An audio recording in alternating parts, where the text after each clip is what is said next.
Hi guys, how's it going? This is Sugi-Khan and today's review is out of Deus Ex Mankind Divided, and don't you worry, this is mostly spoiler free. And this is a sequel to Human Revolution, which I also did a review out of a couple of days ago, and I really recommend playing this game because it's still a good game after 5 years, and you can probably pick it up for $5-6 from third-party sellers these days. It's not an expensive game, and it offers you like 20 hours of gameplay essentially. And Mankind Divided takes 2 years after the Human Revolution events, and they're bothly connected to each other, of course, because they share the same main character, which is Adam Jensen. Although in the Mankind Divided there is an option to watch in the beginning a 12-minute recap of the events of Human Revolution, which will kind of show you the main key plot lines, what happened on Human Revolution, with some of side things left out, but still, pretty good recap.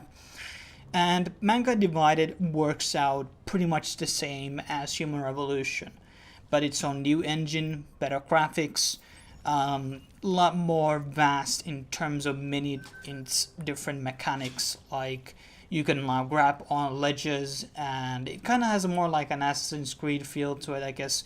You jump around different objectives and buildings and stuff like that more than you did on Human Revolution.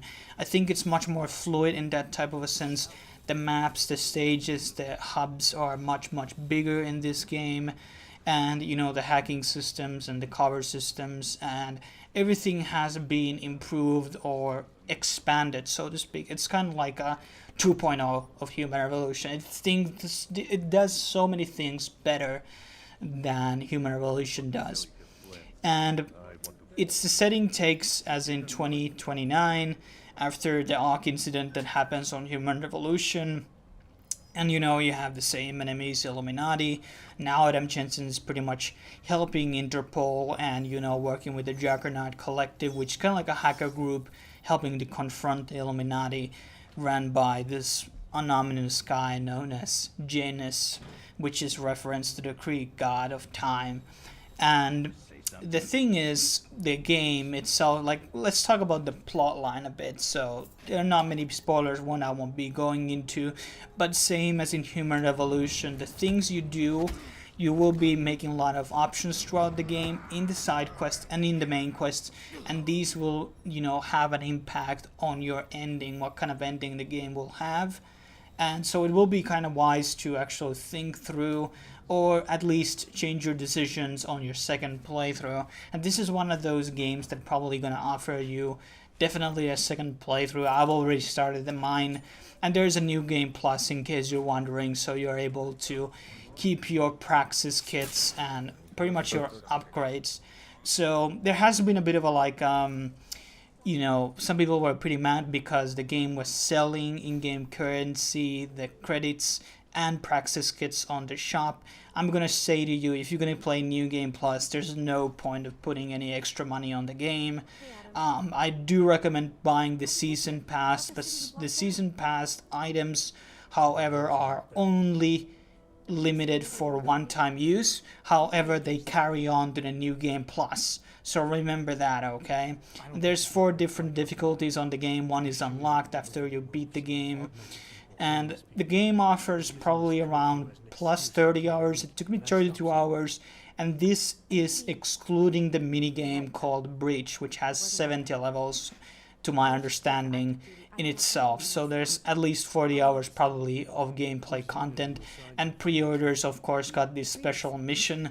In case you are or did buy the pre-order the game, play the extra mission after completing the main game, because it kind of takes place. Well, it's not really precisely told where it takes place, but assuming it takes place after the game's main events. And without going too much into spoilers, I want to talk about, because some people said that the story itself was kind of people said they didn't like the ending part of the story. And there's going to be, the Season Pass includes 2 upcoming missions, and I believe those 2 will further carry on the story. And because of that, I think the story is not really wrapped up yet. I think it's going to be wrapped up in the missions. I could be wrong, but then again, on Human Revolution, the DLC had a lot of story involved in it, so it's safe to assume that these DLC missions, Season Pass missions, will bring a lot of conclusion to the story. It kind of left out a lot of things unfinished, so to speak, on the actual like mainline story. But because we know that the original Deus Ex timeline, well, I can't be going too much into spoilers, but it's because of the events that happened on the very, very first game that was released in the 90s. That's why probably the Illuminati thing doesn't really conclude now and here. And let's talk about some gameplay aspects. So, as I said, the graphics are really, really good. They have been improved. The layouts, you have new weapons like the Tesla Arc, the Icarus Dash, which is kind of like a silent teleport. You have the nano blades, you have the radars, you have the energy system, but pretty much that has been revamped a bit. The recharging system has been revamped a bit, so you have to kind of use, items to refill that up, or upgrades that refill that up. I think in terms of the currency of the game, they have improved it. I think money was pretty useless on Human Revolution. In this game, you can have multiple places where you can use that money to do different things, and for the most part, it's really recommended that you do. And of course, there's a new component to the game which is called the crafting. So people who bought the season pass will get this exclusive augmentation, which will let you, disable weapons and grenades and other items for parts, and these parts can be built into, ammunition for Typhoon, the nano blades, and etc. And that kind of brings a bit interesting ecosystem to the game. Of course, the season pass, for extent, gives you a lot of resources in the beginning. And I definitely think that the resource system has been improved a lot, and it's much, much better than it was in Human Revolution. Also, in terms of the maps, there's much, much more hidden spots, hidden places where you can loot different items. You can carry on like a lot of objectives and throw them like, in the Human Revolution, you could just throw a card box at one of civilians and they will die. But they're not so weak in this game, thank God. And you can still roll around on the city. You have one hub in Mankind Divided instead of two, what we had on Human Revolution. You have Prague, and essentially you will be there 3 times.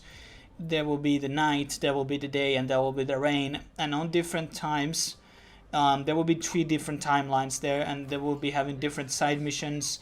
And certain shops in certain parts of the city will be open at certain periods of time. So at the daytime, one of the sections of the city is actually not open. It only is open on nighttime. So there's a lot to explore in the city. There's so much things to do there.